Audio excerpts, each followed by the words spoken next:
Hello students, welcome to LRNR classes. আমি সোমা যশ।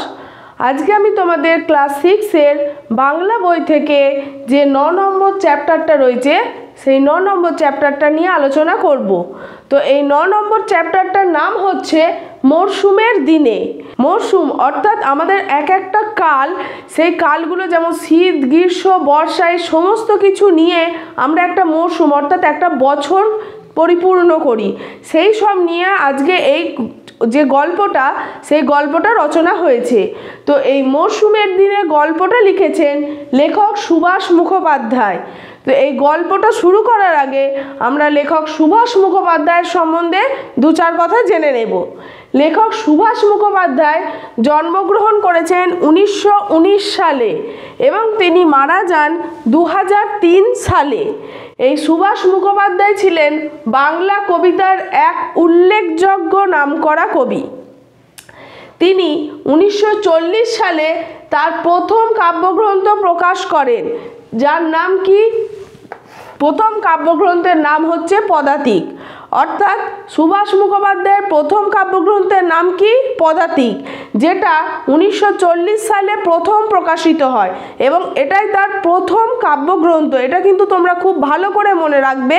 পরীক্ষায় যদি ছোট প্রশ্ন হিসেবে পরীক্ষাতে এসে থাকে যে সুভাষ মুখোপাধ্যায়ের প্রথম কাব্যগ্রন্থের নাম কি, তখন কিন্তু তোমরা পদাতিক এই উত্তরটা অবশ্যই লিখবে। তার অন্যান্য কাব্যগ্রন্থগুলির মধ্যে হলো অগ্নিকোণ, চিরকুট, ফুল ফুটুক, যত দূরে যায়, কাল মধুমাস, ছেলে গেছে বনে, জল সইতে ইত্যাদি। তার বিখ্যাত কাব্যগ্রন্থ হচ্ছে কি? ফুল ফুটুক। এটা খুবই উল্লেখযোগ্য এবং খুবই জনপ্রিয়তা লাভ করেছিল। তিনি হাফিজ, নাজিম হিকমত ও পাবলো নেরুদার কবিতা অনুবাদ করেছেন। অর্থাৎ এগুলো সব বিদেশি কবি। এদের যে কাব্যগ্রন্থগুলো বা কবিতাগুলো তিনি বাংলায় অনুবাদ করেছেন। সাহিত্যে অবদানের জন্য তিনি জ্ঞানপীঠ এই পুরস্কার লাভ করেছিলেন। তাহলে সাহিত্যে তার যে অবদান, সাহিত্যে তার যে কবিতা, ছোট গল্প, বড় গল্প, প্রবন্ধ এসব যে রয়েছে, এই সবের জন্য তিনি জ্ঞানপীঠ এই পুরস্কার লাভ করেছিলেন। তার গদ্য রচনার দৃষ্টান্ত কাঁচা পাকা, ঢোল গোবিন্দের আত্মদর্শন প্রভৃতি গ্রন্থে ছড়িয়ে রয়েছে। অর্থাৎ এগুলো হচ্ছে তার গদ্য রচনা। কি? কাঁচা পাকা, ঢোল গোবিন্দের আত্মদর্শন, এগুলো হচ্ছে তার গদ্য, অর্থাৎ গল্প, পদ্য নয়, মানে কবিতা নয়, এগুলো হচ্ছে গদ্য রচনা। পাঠ্যাংশের রচনাংশটি তার নারদের ডায়েরি নামক বইয়ের মরশুমের দিনে রচনারই অংশ বিশেষ। তাহলে এই যে মরশুমের দিনে, এই গল্পটা কোথা থেকে নেওয়া হয়েছে যদি বলা হয়, কি লিখবে? যে এই গল্পটি নারদের ডায়েরি নামক বই থেকে নেওয়া হয়েছে, যেখানে মরশুমের দিনে এই রচনাটা রয়েছে, তারই একটা খুব ক্ষুদ্র অংশ আজকে আমরা আলোচনা করব। তো এতক্ষণ লেখক সুভাষ মুখোপাধ্যায়ের সম্পর্কে তোমাদের দু চার কথা আমি বলে দিলাম। এবার আমি মূল যে গল্প মরশুমের দিনে, এই গল্পর মধ্যে আমি তোমাদের এই গল্পটা নিয়ে খুব সংক্ষেপে আমি তোমাদের সাথে আলোচনা করব।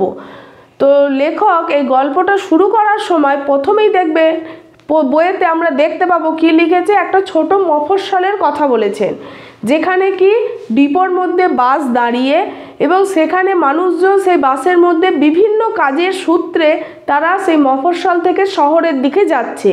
কেউ কেউ আবার গ্রাম থেকে ওই মফস্বলে এসছে, মফস্বল থেকে আবার তারা যাবে শহরে কাজের জন্য। তো এই যে প্রথম যে চিত্রটা লেখক তুলে ধরেছেন, সেই লেখাটার মধ্যে থেকে আমরা যেটা বুঝতে পারি যে গ্রামের সাথে শহরের একটা আন্তরিক টান রয়েছে।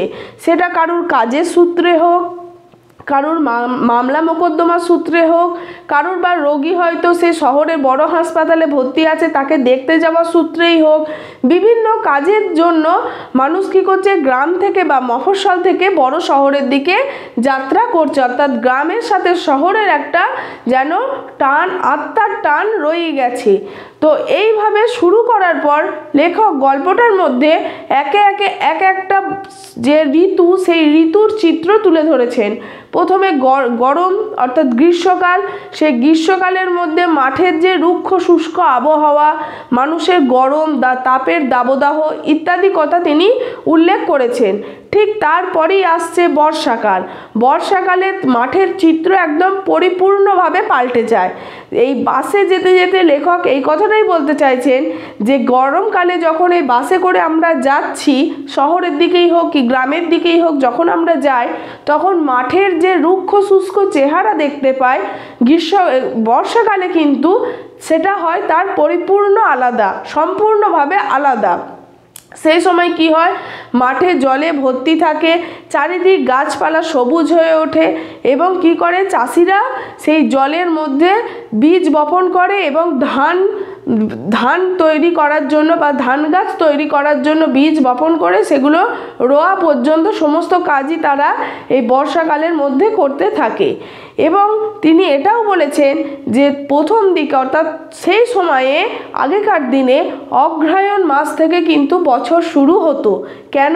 কেননা অগ্রহায়ণ অর্থাৎ অগ্র যার অর্থ হচ্ছে আগে এবং হায়ন যার অর্থ হচ্ছে বছর, তাহলে আগের বছর বা আগের বর্ষ, এই কথাটার জন্য আমরা বা লেখক এটা মনে করছেন যে আগে হয়তো বছর শুরু হতো অগ্রহায়ণ মাস থেকে। কিন্তু এই হায়ন কথাটার অর্থ যেমন বছর, ঠিক উল্টো দিক থেকে এই হায়ন কথাটার আরেকটা মানে রয়েছে, তার আরেক নাম হচ্ছে বা এই কথাটার আরেকটা মানে হচ্ছে ফসল। এই অগ্রহায়ণ মাসে মানুষ কি করে, নতুন ধান বা নতুন ফসল সেগুলো তারা ঘরে তোলে। এইভাবে তারা নতুন ফসল তুলে কি করে, নিজেদের যে সাংসারিক খরচ, নিজেদের আয় বৃদ্ধি করার জন্য তারা সেই সব ফসল শহরে বিক্রি করতে যায়। গ্রামের মাঠ থেকে তুলে তারা কি করে, সেগুলো শহরে বিক্রি করতে যায় যাতে তারা একটু সামান্য আয়ের মুখ দেখতে পায়। ঠিক এইভাবে মরশুমের যে কথাগুলো বলতে বলতে লেখক এটাও উল্লেখ করেছেন যে সেই সময় থেকে এক একটা ঋতুতে কিন্তু এক একটা ব্রত পালন করতো বাড়ির মেয়ে বউরা। যেমন গ্রীষ্মের শেষে ব্রতটা হতো বসুধারার ব্রত, যেখানে বসুধরা অর্থাৎ পৃথিবীকে ডেকে তার মঙ্গল কামনায়, মানে সে যেন আমাদের সবার ওপর আশীর্বাদের হাত মাথায় রাখে, এই সব কথা বলে বসুধারার ব্রতটা পালন হতো। ঠিক তারপরেই আসতো ক্ষেত্রব্রত, এরপরে আসতো বর্ষাকালে মেঘারানীর কুলব্রত, অর্থাৎ মেঘকে ডেকে যাতে সে বৃষ্টি গরমের তাপদাহ থেকে, যে গরমের যে তাপমাত্রা সেখান থেকে বাঁচানোর জন্য যেন বৃষ্টি ঝরিয়ে দেয় মানুষের ওপর, অর্থাৎ তার আশীর্বাদে যেন সে সমস্ত মানুষজনকে শান্ত রাখতে পারে, তার জন্য তারা মেঘারানীর কুলব্রত করতো।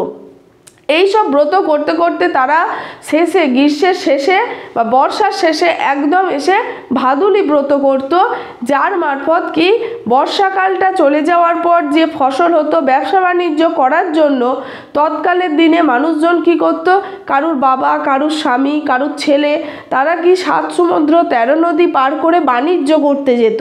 তারা যখন বাণিজ্য করতে বেরোতো ঠিক সেই সময় বাড়ির মেয়ে বউরা কি করত, ভাদুলি ব্রত করত এবং তারা যাতে সমস্ত বিপদ থেকে উদ্ধার পায়, তাদের যেন সমস্ত কাজ সম্পূর্ণ হয় খুব ভালোভাবে, এইটা চেয়ে তারা সব সময় ঠাকুরের কাছে প্রার্থনা করত। এবং লেখক এটাও বলেছেন যে এখনকার দিনে এই রকম কেউ বাণিজ্য করতে না গেলেও বা কেউ এরকম ব্রত না করলেও এই চিত্র থেকে যেন সবার মঙ্গল কামনার যে কথা সেটা যেন আজও তিনি মানুষের মধ্যে দেখতে পান। এইটাই হচ্ছে মৌসুমের দিনের গল্পের মূল সার সংক্ষেপ, যেটা আমি খুব ছোট করে তোমাদের বলে দিলাম। বইয়েতেই যে ব্রতগুলো রয়েছে সেই ব্রতর মারফত কিছু ছড়া রয়েছে, সেগুলো অবশ্যই তোমরা দেখে নেবে। তো বিভিন্ন মরশুমের কথা, বিভিন্ন ঋতুর কথা পরস্পর, যেমন গ্রীষ্ম, বর্ষার শেষে শরতের যে নীল আকাশ, ফুরফুরে মেজাজের যে একটা কথা, সেই সমস্ত কথাও তিনি এই গল্পের মধ্যে উল্লেখ করেছেন। তারপরেই তিনি আসছেন বসন্তকালে গাছে গাছে ফুলে ভর্তি হওয়ার কথা। তিনি এটাও বলেছেন যে এই সমস্ত ঋতুকে পরখ করতে করতে বসন্ত ঋতুটা যে কখন আসে আর কখন যায় যেন ঠিক বোঝাই যায় না। এই সমস্ত কথাই কিন্তু তিনি এই মরশুমের দিনের গল্পের মধ্যে তিনি বলেছেন। এবং এই ঋতুর কথা বলতে বলতে আমরা এটাও বুঝতে পারি লেখকের এই নামকরণটা কিন্তু যথাযথভাবে দেওয়াটা একদম যথাযথ। লেখক যেই নামকরণটা দিয়েছেন সেটা একদম যথাযথ হয়েছে। এরপর আমি দেখো কয়েকটা প্রশ্ন উত্তর লিখে রেখেছি, সেই প্রশ্নগুলোর উত্তরগুলো আমি তোমাদের বলে দেব। যেমন কি প্রথম প্রশ্ন আসছে, দেখো ধান শব্দটি কোথা থেকে এসেছে। আমরা জানি কি যে বর্ষাকালে যে ধান চাষ হয়, চাষিরা মূলত এই ধান চাষের অপেক্ষাতেই থাকে যাতে তাদের সংসার এই চাষ করে তারা ধানটাকে তুলে বাজারে বিক্রি করে যাতে সংসারে দুটো আয় বৃদ্ধি করতে পারে। তো এই ধান কথাটা এসেছে ধন শব্দ থেকে, ধন শব্দ থেকেই হয়েছে ধান কথাটা। এরপরে কি বলেছে, অগ্রহায়ণ বলতে কি বোঝায়। আমি গল্পটা বলার সময় বললাম অগ্রহায়ণ। এই অগ্রহায়ণ শব্দটার মধ্যে এই অগ্র শব্দটার মানে হচ্ছে আগে এবং হায়ন শব্দটা মানে হচ্ছে বছর, অর্থাৎ আগের বছর বা প্রথম বর্ষ, সেইটাই হচ্ছে এই অগ্রহায়ণ শব্দটার মানে। এরপর কি আছে, বলছে গ্রামের সঙ্গে শহরের যে এখনো নারীর টান, এই নারীর টানের প্রসঙ্গ রচনাংশে কিভাবে এসেছে, রচনাংশ যে এসছে সেটা কিভাবে। যে গল্পটা শুরুতেই আমরা দেখতে পাবো যে একটা মফস্বলের কথা লেখক বলেছেন, যেখানে ডিপোর মধ্যে বাস দাঁড়িয়ে, যেখানে চাষিরা হয়তো তাদের যে চাষের ফসল সেগুলো ধরাধরি করে বাসের মাথায় তুলছে, কেউ ডাক্তারের কাছে যাচ্ছে, কেউ উকিল মুক্তারের কাছে যাচ্ছে তাদের মীমাংসার আশায়, কেউ উচ্চ পড়াশোনার জন্য যাচ্ছে স্কুল কলেজে। এই সমস্ত কিছু জন্য যেন গ্রামের থেকে শহরে বা শহরের থেকে গ্রামে মানুষ আদান প্রদান করছে। তো এইখানে যেন লেখক একটা নারীর টান, অর্থাৎ একটা সন্তানের সাথে একটা মায়ের যেমন নারীর টান থেকে থাকে, ঠিক গ্রামের সাথে শহরেও যেন সেই টানটা লেখক অনুভব করছেন এবং এইভাবেই এই গল্পের মধ্যে এই প্রসঙ্গটাও এসেছে। এরপর কি বলছে, ধানের সবচেয়ে বড় বন্ধু বৃষ্টি।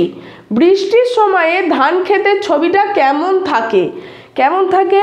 বৃষ্টি অর্থাৎ বর্ষাকালে যে মুষলধারে বৃষ্টি হয় সেই সময় মাঠ পুরো জলে ভর্তি থাকে, জলে থই থই করে, চারিদিক থাকে সবুজে সবুজ এবং সেই সময় বীজ রোপণ করার পর ধান গাছ হয়, সেখান থেকে আমরা ধানও পাই। পরে সেই ধান কি করি, আমরা বাজারে বিক্রি করি যাতে সেটার থেকে আমরা দুটো পয়সা বা দুটো আয় পেতে পারি।